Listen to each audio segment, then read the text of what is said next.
Hello, this is Finn back at SAP. In this video, we're going to show you some of the new features in the SAP Business One mobile application, basically based on the release 1.3 that was launched in August 2011.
That was a quick impression of the new features in 1.3 version. You can download this application on the Apple App Store. Actually, anybody can do that. Install it on your iPhone or your iPad and play around with it. We have a demo environment that anybody can link into.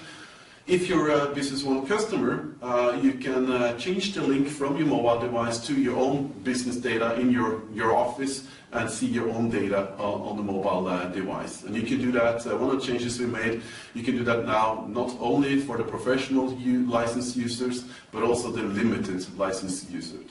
So let's take a little bit more detailed look at what's new.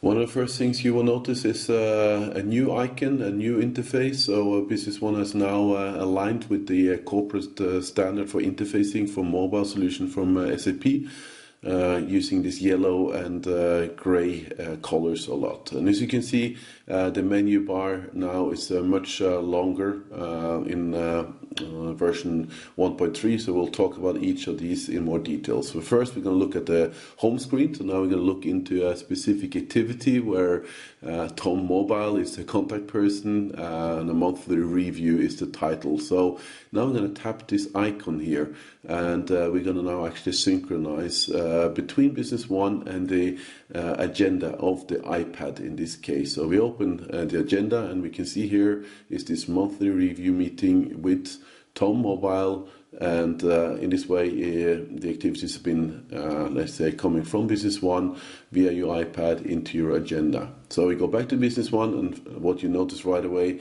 we get into the same place as where we ended. So Business One in version 1.3 is actually multitasking. Now for approval, alerts and reports, there is not really that much new. I'm just going to show here the report because I think that's such a great feature that you can get whatever report you created back in the office onto your screen. So let's look a little bit into business partners. There's a couple of new things there.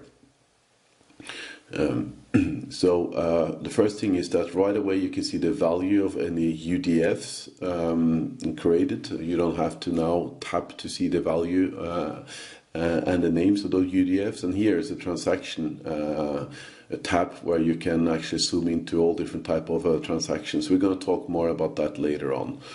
You can edit a lot more than what you could. You can go into different contact persons, add contact persons, edit the old ones, obviously.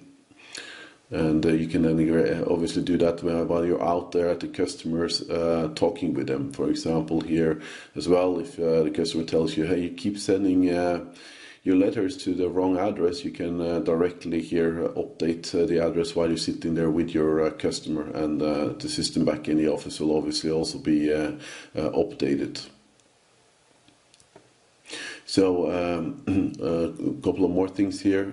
You can also change here the user-defined field default if you again decide to do that sitting at the customer place. So we're going to take a look at the stock as well. We made one change here based on the requests from a lot of customers. So we're going to pick up one item here. Often you want to see how much do I have in stock, but a lot of customers told us it would be great if you can also see in which warehouse that stock is located. So by tabbing you can zoom in to a more detailed level and see that, hey, yeah, we got also something on the West Coast. So if your customer is close to the West Coast warehouse, you can tell them that they can get their goods much faster than if they were not. On the price list, we didn't make so much changes. We're going to talk now about the sales opportunities. So you can look up information about all the sales opportunities defined in the system. You cannot create new ones in version 1.3, but you can look them up so that if you're at a customer, you can always talk about what is in your system back in the office, so you have that clear information. You can also look up sales orders, and if you wipe the screen here, as you can see I just did, the screen will actually refresh to see if there are some new sales orders in the system. So let's look a little bit, what can you actually look up regarding sales orders? And again, you can look up, you cannot create. You have a header tab where you'll look at some general information about sales order.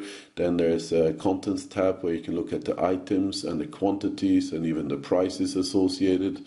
You can look at logistics, which is our shipment addresses and billing addresses and even shipment method. Let's say you're at a customer and they're asking you about a certain sales order to put in, and they're just wondering when you're going to deliver.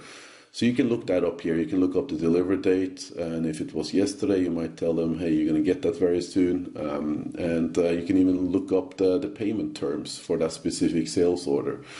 You can also look up and look at the sales quotations. Again, you cannot create any in version 1.3, and this is pretty similar to the sales order. You can look up all different type of information related to a specific sales quotation.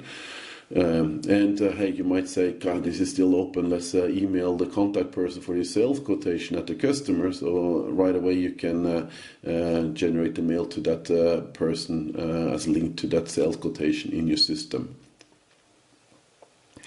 And now I'm going to look at something that is really good looking on the iPad and new in the 1.3 version, and that's some standard dashboards. So we're going to look at sales analysis. So the system is going to now build up different type of pieces of information. It will start with some fiscal year analysis for how you're doing sales-wise.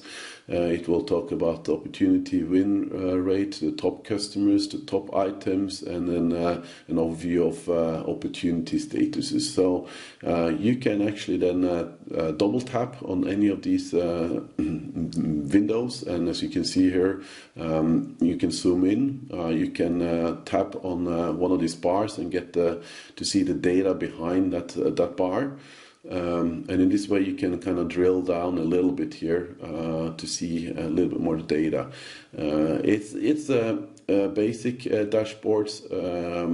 It's only 2 of them. We're pre-delivering. You cannot change them. You cannot create your new ones in version 1.3, but you can have your customers look at some basic information in a nice way.